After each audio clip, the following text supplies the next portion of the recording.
have this bleeped here, but I can unbleep it. But let's just roll the tape. You got a little. And that's the joke. Come on, go tell him Dr. Phil I said it. Oh, for crying out loud. Tried to build a bridge. Wanda's daughter, Carrie, struggled to make sense out of her mother's behaviors. I want you to watch what happened just minutes after I left the stage when Wanda thought the show was over. My mom, right after the show, when she went to give me a hug, whispered in my ear. You got a little. And that's the joke. Come on, go tell him Dr. Phil I said it. Oh, for crying out loud. She gets away with it, right? Because nobody else sees it. She came up to give me a hug and make it look like, oh, you know, everything's great. And that's what she whispered in my ear. And right now I'm just emotionally drained. I hope Dr. Phil doesn't believe I was just playing for the camera. I think my mom is kind of going to say the same. She's going to say, you know, why did you air my dirty laundry? And things may get worse. I'm emotional right now. I thought Dr. Phil really brought up some good points. There's a problem here with boundaries. You are contaminating their relationship. You are creating problems in their relationship. That's not your job. My mom can't change, then I guess, you know, it's going to be me and Ernie and the girls. And if she wants to be involved, fine. If she doesn't, fine too. And I never pictured myself that bad.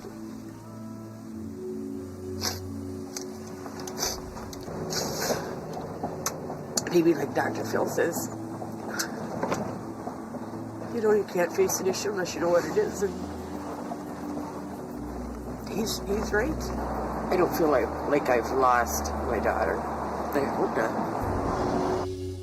Clearly, there's more work to be done with this family. So Ernie, Carrie, and Wanda will be joining me when we come back.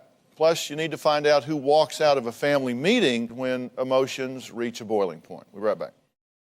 We're talking about in-law dilemmas. Now, Carrie and Ernie have been dealing with feuding in-laws really for the past 6 years. Since the last show, Carrie says that her relationship with her mother-in-law has never been better. Unfortunately, her relationship with her own mother, Wanda, seemingly has never been worse. Now, the two wanted to clear the air, so they decided, let's have a family meeting. So we had cameras there. Let's take a look. I basically wanted all of us to get together and clear some of the air. Hi, Carrie. My mom really hasn't talked to me since the show. She's really mad at me because I've been sticking up for Ernie. Well, my hopes for this next half hour is just to have Wanda understand where we're coming from. I'm really nervous. I mean, I've never really stood up to my mom before. I'm not going to dredge up every little thing from 10 years ago. I just want us to get along as a family. And by family, I'm including Ernie. I wish, if you've got a problem with me, just tell me about it.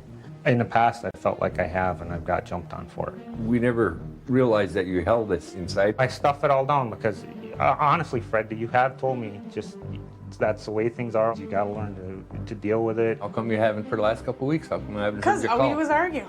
Oh, get off. From now on, I'm just going to do what I want to do, and I'm not really going to care what anybody thinks of it. Oh, I think you should care. I think we care for you.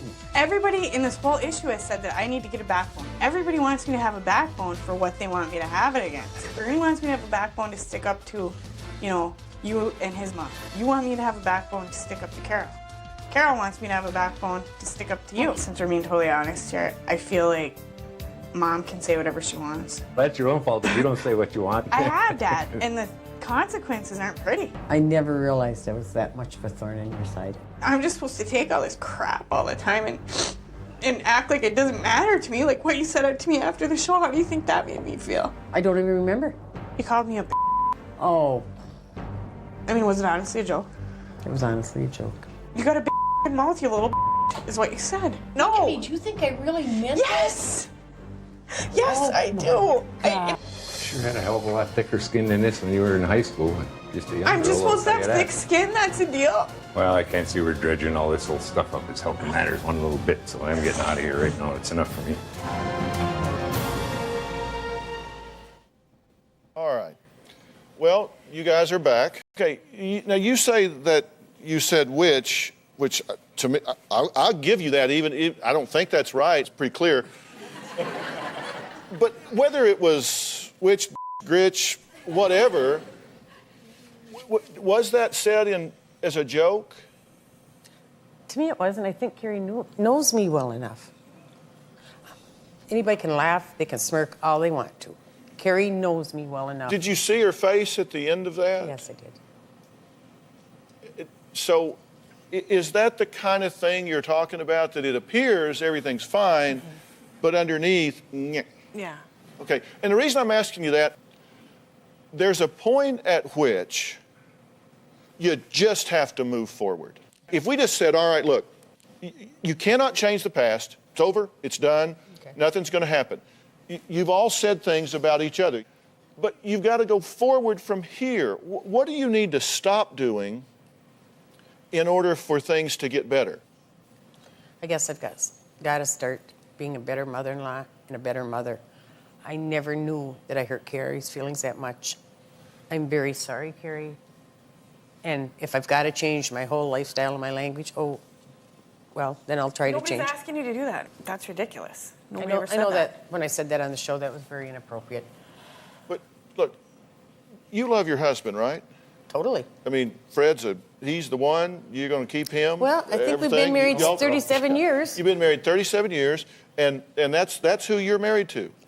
You're not married to Ernie. And somehow or another, it's gotten where you've decided that you have to have the approval in order to be okay with your partner.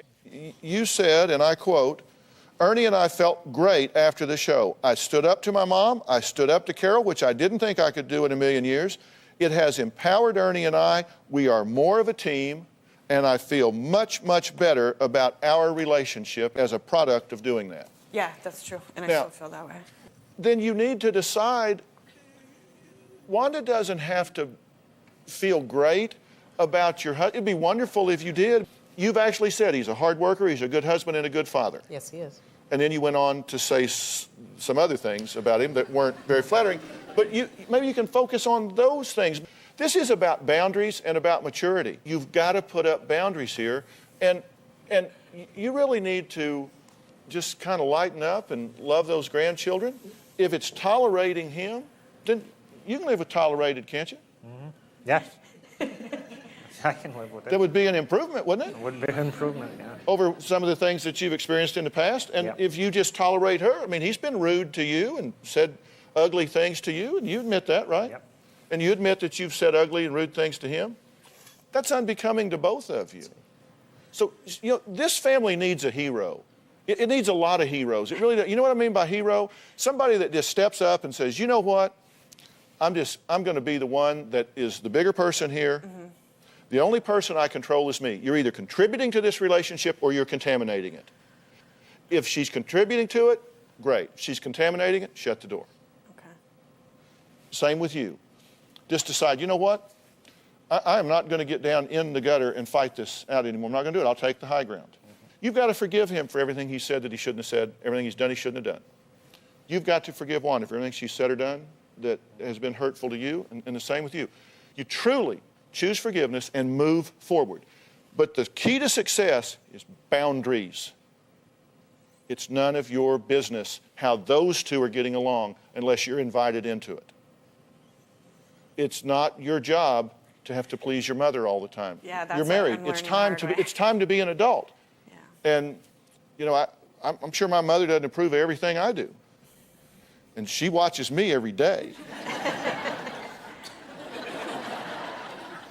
But you just have to do the best you can, but focus on your... So you got to tell her to back off. The biggest issue with my mother-in-law is that she just interferes too much. We have 15-month-old twin boys. If we're getting ready to go out somewhere, she'll just say, don't you think they need hats? Don't you think they need socks on? And it's just like, I know. She's very defensive and very independent. She doesn't want help from no one. I have spoken to her, and you have spoken to her. And it doesn't work. Collectively. It doesn't work. I can't stand being around her. Elena is very protective of the kids. It's all right for me to help, but no one else. When Ida goes near my kids, I can feel my blood boil. I just want to be able to do what I'm supposed to do as a mother, and I want to have no interference, and she just interferes. She'll come into the kitchen and walk past me, and she'll say to Bray, tell her I don't want her folding my clothes. Then I'll say, Elena, you just walked by me. Why didn't you tell me? Then she says, I'm their mother. I said, no kidding. Elena acts like a 10-year-old. She needs to grow up. If Elena's mad at me, she brings children out, but she hides their face to ignore me. They scream at each other. There is a lot of door slamming. I don't want a relationship with her. Ida used to curse in front of my sons. She would call Ray an she'd call the dog an I was absolutely appalled. I asked her to stop, and she replied, if you don't like it, you can get the hell out. She moved into my house. When we passed each other in the hall, we just looked the other way. Elena feels as if everyone is against her. Maybe she just doesn't understand. Well, and that's what you got to figure out because I can't take this anymore. I feel like she's turning him against me. If I favor one or the other, they both feel disrespected. I don't want them to move out. They can't afford to move out. Eventually, either my mother will end up having a heart attack or Elena will leave. I'm trying to communicate, and I'm not being heard. If my thoughts and feelings continue to be disregarded, I can't stay. Well, you feel trapped where you are, right? Definitely. And you opened your home to them, why? Because when she came from Canada, it was going to be her home. But she is on the defensive end for everything. Yeah. This is your husband, right, Ray? Now, you feel like you're in the middle as well. Absolutely. Okay, and you think he's not supporting you, correct? Correct. You said, and I quote, it's hard to support something you don't believe in. Correct. What were you referring to? Over the past year, I believe Elena has created this wall, and within this wall, there are certain people that she has accepted. Kids, her mother, her father, myself, and if they are out of that loop, she doesn't open that door. She actually rejects help from the outside. Okay. Well, all right, I'm going to come back to that. You have twins, which are awfully cute, by the way. And you just love having the twins around, I know. But when you're upset with her and you're going by, you will cover their faces so she can't see them? I believe that's what she said. But no, I don't cover their faces. You turn them so I don't see them, and you walk right out the door. Okay, I would agree with that. Let's start over, okay? I deal with things straight up. And if you guys don't have a problem, then let's go home and I'll do something else. But if you do, you've got to be honest about it. I'm not trying to put words in your mouth, but let me tell you what you have given us. That you haven't spoken to her in 3 weeks, that you slam doors in her face because you don't want to deal with her. You lock your door when you leave because she goes in there and cleans your bed and sheets and flips your mattress and... No, I never flip the mattress. She says I do. Okay, I'm just... Okay, you said that she flipped your mattress, right? You laid down on it, it was really hard, you pulled the sheets back, and sure enough, she had flipped your mattress while you were gone. And that was just offensive to your sensibilities in some way? Well, I mean, if I want my mattress flipped, I'll flip it myself. It's an intrusion to your privacy. It goes beyond the mattress flipping and it goes beyond that. You get upset if she washes clothes, the kids' clothes, and does laundry and